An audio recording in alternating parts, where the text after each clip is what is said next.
I am gonna show you how to make tabouleh salad. So these are the ingredients. I had already prepared it. So we need the parsley. Yeah, this is only one santali. Yeah, and then the white onion. Maliit lang siya. I use this small one. And the tomatoes. Dalawang tomato. So I used two. And then yung iba kasi merong ganito. Kung gusto niyo po magtato ay maglagay nito, optional lang din po. But sa akin, gusto ko maglagay ito. Pomegranate. And na, ready na siya.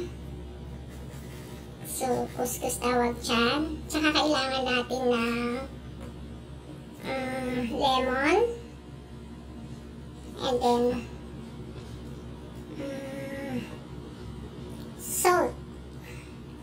And then, maglalagay din ako ng sliced olive, black olive.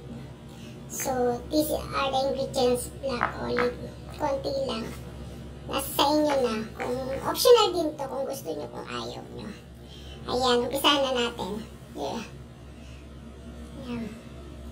Ayan, umpisahan na natin. Ilagay natin ng ito. Malilit lang yung tinulang ang paghiwa para maganda siyang tignan. And then, wait lang. Ayan, nilagay ko na yung tomato, yung onion. Tapos, lagay na rin natin itong kamatis. Ayan, kamatis.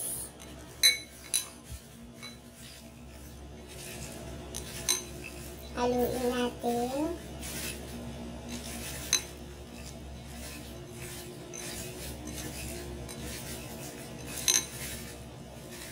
Haluin. Ayan. And then, lagay natin yung pomegranate. Ayan. Gusto ko kasi medyo marami. Ayan, lagay natin. Palalapin ito. Ayan.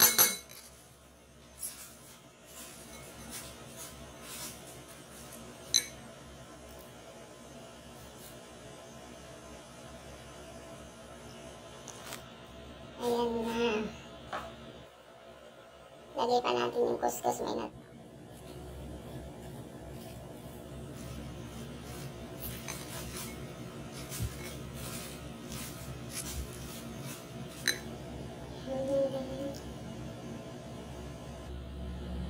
Ayan, then we put lemon juice. Yeah.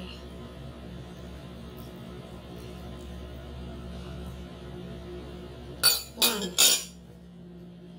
Then mix it again. Yeah. Mix natin, mix. 1 teaspoon salt.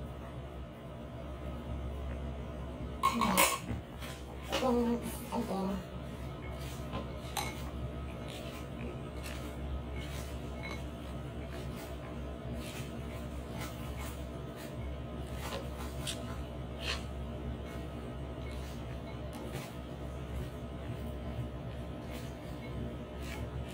Okay, then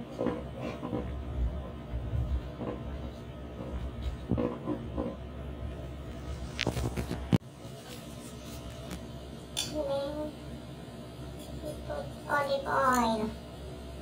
Then the last one we put olive oil.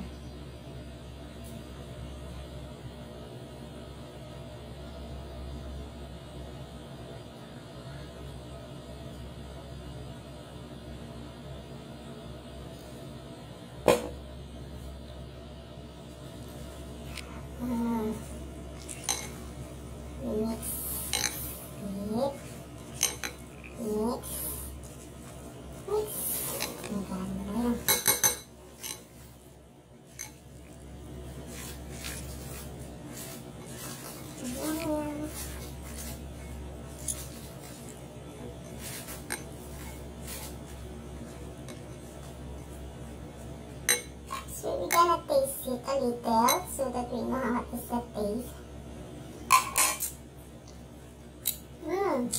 Nice one. Masarap siya. Kaya humalo yung pumuginig na lasa. Masarap talaga siya, promise. Try nyo gawin. So, ito na. Lagyan natin yung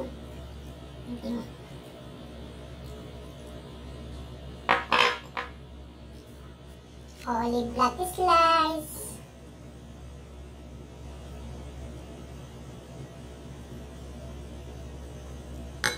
Ayan na. It is done. This is a finished product of Tabouleh. Yan. Tabouleh. Tabouleh salad.